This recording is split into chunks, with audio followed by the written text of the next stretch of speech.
अरे बहू रानी तो सारा सारा दिन कमरे में बंद रहती है, कोई काम भी नहीं। मैं तो बोर हो जाती हूँ, क्या करूँ। तभी मीना की सहेली रीना उससे मिलने आती है। अरे मेरे घर का भी यही हाल है, बेटा ऑफिस और बहू कमरे में बंद, समय काटे नहीं कटता। लेकिन अब सच मानो तो वक्त ही नहीं है कि वक्त से रोटी भी खा लूं। अरे बहन, मुझे भी बता दे कौन सा जादू चलाया है। मैं भी अब जिंदगी के बचे कुचे दिन आराम से काट लूं। दीवारें देख देख कर तो बोर हो गई हूँ मैं। रीना मीना को एक स्मार्टफोन देती है। ये ले, ये है वो छड़ी जो जादू करती है। इसमें मैंने तेरा फेसबुक अकाउंट भी बनाया है, एंजल प्रिया के नाम से। बस अब यहाँ दोस्त बना और सबसे बातें कर। सास को पहले तो उतना समझ नहीं आता है, लेकिन धीरे धीरे वो उसकी आदत डाल लेती है। माँ जी जल्दी से खाना खा लीजिए, मुझे थोड़ा काम है। अरे तू जा, मैं खा लूंगी, अभी वक्त नहीं है। और सासू माँ मोबाइल में मुंह गड़ाए जवाब दे देती है। बहू समझ ही नहीं पाती और वहां से कमरे में चली जाती है। अचानक सास को किसी प्यारी पिंकी की फ्रेंड रिक्वेस्ट आती है। अरे वाह, ये तो कोई प्यारी सी लड़की लगती है, बात करती हूँ। सास फ्रेंड रिक्वेस्ट अपनाकर बात करने लगती है। अब क्या था, सास सारा दिन उस सहेली से बात करती, अपनी कहती उसकी सुनती। एक दिन सास फोन पर ही सरगड़ाए, अरे बहू जरा मंदिर के लिए थाली सजा दे, आज कीर्तन है। बहू फोन पर किसी को मैसेज टाइप करते कहती है, माँ जी क्या है, अब मुझे क्या पता कि आपको कौन कौन से भगवान की पूजा करनी होती है। तभी सास के पास कोई मैसेज आता है। अच्छा अच्छा ठीक है, रहने दे, मैं ही कर लूंगी। अब मैंने मना थोड़ी ना किया है, कर देती हूँ मैं। अब मैंने भी बोला ना कि थोड़ी देर में बात करती हूँ, तो मैं ही कर लेती हूँ, तू जा अपने कमरे में। बहू वहां से चली जाती है। सास मंदिर पहुंचती है और मंदिर की सीढ़ियों पर बैठकर सास फोन पर लिखती है, अरे मेरी बहू सारा दिन अपने कमरे में बैठी रहती है।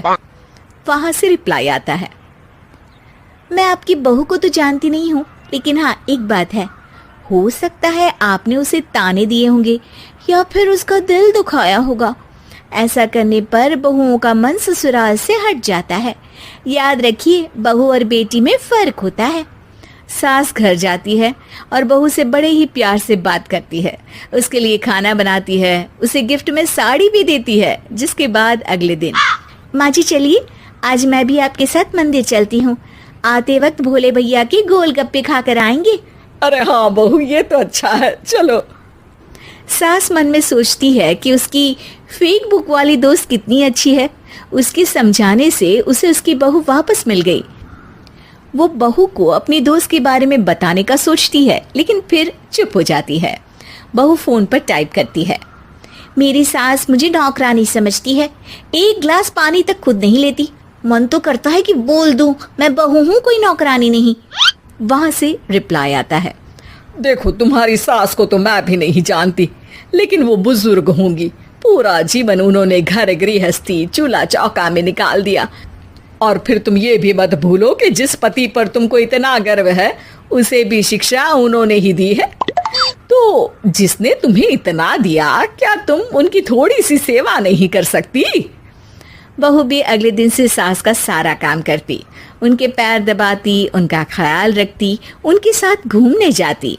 एक दिन सास, बहू ये लो मेरा हीरे का हार।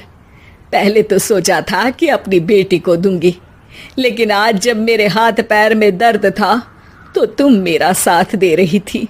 समय पर खाना पानी देकर तुमने ही मेरा बुढ़ापे में साथ दिया।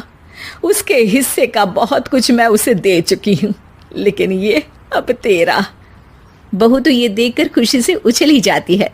वो सास को गले लगाकर कहती है, माँ जी आज सच में बहुत अच्छी है। भला हो उस एंजल प्रिया का जिसने मुझे आपसे वापस मिलवा दिया, वरना मैं तो हमेशा आपको गलत ही समझती। मैं तो सोचती थी काश वो एंजल प्रिया मेरी सास होती। क्या नाम लिया बहू? एंजल प्रिया तेरी फेक बुक फ्रेंड है? हाँ माँ जी, वो बहुत अच्छी है। उन्होंने ही मुझे बताया कि सास की कीमत क्या होती है। अरे बहू, कहीं तू प्यारी पिंकी तो नहीं? जी माँ जी, मैं ही हूँ प्यारी पिंकी। क्यों? सास बहू को गले लगाकर कहती है। मैं भी यही सोचती थी कि काश प्यारी पिंकी मेरी बहू होती। शुक्रिया बहू। सासू माँ, शुक्रिया तो हम दोनों को फेसबुक और सोशल मीडिया का करना चाहिए, जिसने हम दोनों को एक दूसरे से दिल से मिला दिया। अब तक दोनों को समझ आ गया था कि जो खुशी वो बाहर ढूंढ रहे थे, सच में तो वो उनके घर में ही थी।